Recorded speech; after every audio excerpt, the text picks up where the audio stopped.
What's up, guys? So I know I look a little different day. We had some issues with the electronics in the car, which I will cover all of that in depth. The car is in a little bit of a different state. As you can see, it's jacked up. We got the car to crank now, so fuel injectors are firing, the coil packs have power, fuel injectors have power, everything's working as it should. Factory on and off start button, the RF hub, the 6-speed RF hub is working flawlessly. A little bit of issues to work out in the wiring of the clutch pedal. It's not recognizing a depress, so currently I'm grounding it in the back of the car. So I got to figure that part out, but we got it to crank. I wanted to see if it would fire. So as you can see, it did not fire. We are currently, I have to go get a earlier 5.7 crank sensor, so it's not reading crank engine RPM. So this is the newer style one. I need one from an 11, from an 09 to an 11 5.7 car. So just to verify, I jacked up the car, pulled the starter out of the way, pulled that out. Wrong crank sensor. I'm sorry, you guys are really close to my face there. Wrong crank sensor. So it wasn't sending a engine RPM signal, which was not allowing it to fire. While the injectors were firing because it could smell the fuel in the garage. Coil packs were not. So whatever the case may be, I'm gonna get changed, and we are gonna go to the parts store and get a new crankshaft position sensor from an 09 to an 11 car, put it in, hook it up. If you remember, the issue is currently why this didn't work, why that crank sensor ran on the old 5.7 harness, even with the 6.4 in the car, was we swapped this engine harness out of a, while it was a 13 Challenger, we swapped this out of a 13 car, and it has a 6-speed engine harness in it.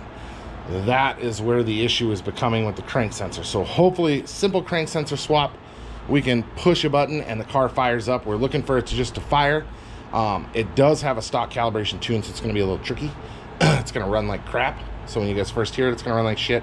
We are going to get it tuned up. We are going to get the old tune file put back in it, and then we'll go put it on the dyno so we can do some final adjustments to it now that it doesn't have any like torque management with an automatic transmission or anything like that. So I'm gonna go ahead, we're gonna run to the parts store, get a different. All right, what's up, guys? So went to the Dodge dealer, got the new crank sensor for it, installed it, and it fired right up. I'm sorry I didn't get it on video when we did a first startup. Still a little nervous this morning, you know, with having some cranking issues and all that. We kind of figured that the crank sensor was just a wrong crank sensor. Now it would read. So we had to purchase an 09 to an 11 crank sensor for the car. The older style one, or the newer style one, I guess, the 2013 and up, or 12 and up, whatever the case may be. This one, this style, the other one is just kind of solid all the way down. So that one was wrong one. It wasn't reading the same, or so we got it on fire up. Everything works with a factory key, so we didn't have to put a secondary push button in it or anything like that. Oops, sorry, I'm looking a little sloppy today. I didn't sleep very much last night, doing a lot of research, trying to figure out what we needed to do to get the car to start. So I apologize for looking like a scrub today. But I started to get the console back in. Yesterday, you could see that I was fooling around with a few different things to try to figure out what we needed to do to get like the RF hub, because we changed the RF hub to a 2016 Challenger, because obviously pre-15 there was no RF hubs in the Challengers. So we changed the RF hub. We, you know, reconfigured the body control module in PCM. So we were having a lot of security issues with the car. The car was just stuck in security mode. The Uconnect wouldn't come on. I'll try to include some pictures here in the video. and so you guys can see some of the stuff we were working with yesterday. It was saying like the vehicle wasn't in park, things like that. It was still pulling up a transmission, you know, service transmission code on the EVIC in the cluster. The cluster was not functioning properly while some of the lights were coming up. It wasn't doing like its normal sweep like this. See all the needle sweep? It was not doing that before. So, well, actually, we're already here. Might as well start it.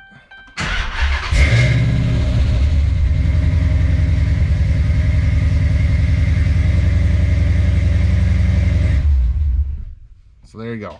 Now you heard it. First startup, everything works fine. Shuts on and off with the factory push button over here. So yeah. As far as that goes, everything's working. We are going to button up some of the stuff in the center console. I'm gonna put the shifter back in. We're gonna put in this ugly cutout thing, don't judge me, and then we're gonna put over the factory nice little beauty panel I made and install the shifter, do all that. Still working through one thing with the clutch signal wire and the RF hub.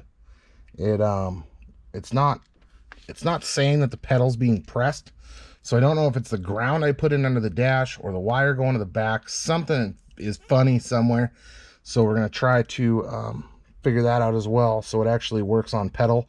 Right now I have it grounded back at the RF hub, so anytime I push the on button, it automatically goes to run, and then if I hold it down, it'll just crank regardless of whatever gear, whatever. So that's where we're at right now, and we are just going to continue putting some of this interior back together. I'm probably going to try to get quite a bit of it done today, as it is going to be, as you can tell, I'm sweating.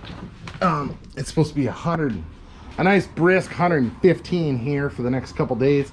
Today's our last day of 111, and while 4 degrees does not sound like much, 4 degrees is a whole lot when it's over 110 degrees.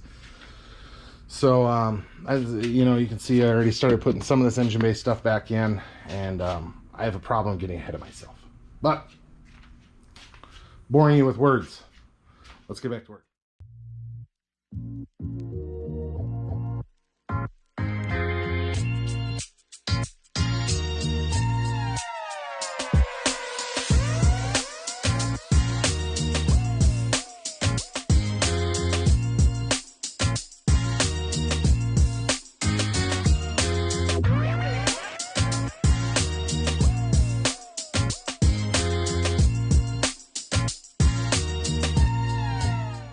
All right, so now we're back inside the car.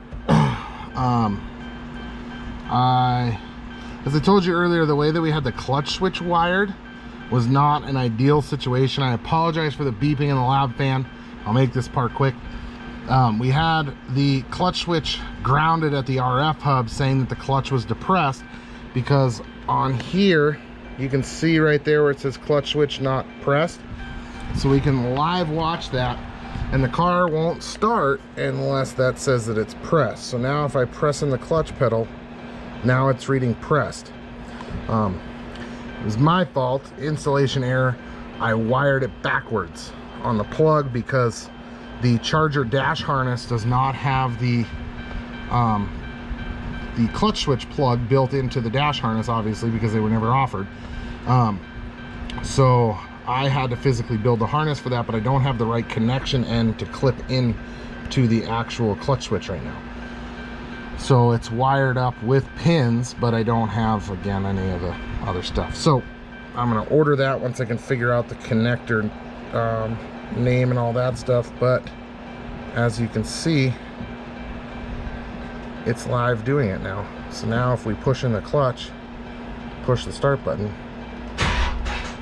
and it tried to crank. My battery is super dead in the car.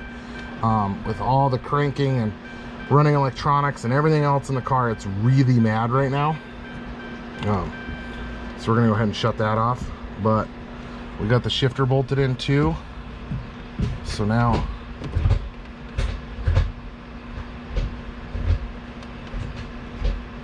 the only thing it won't hit is reverse right now. It needs the reverse lockout electronic signal from the PCM, so that should work with the new engine harness that's in there.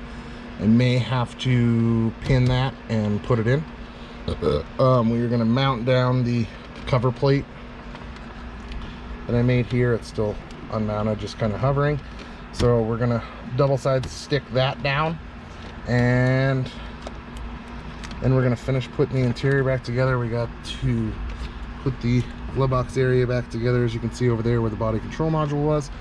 I got to tidy up a few things underneath the dash yet, get the transmission control wires and all that stuff out of the way, or not, yeah, the TCM plugs, get those out of the way. There you have it, guys.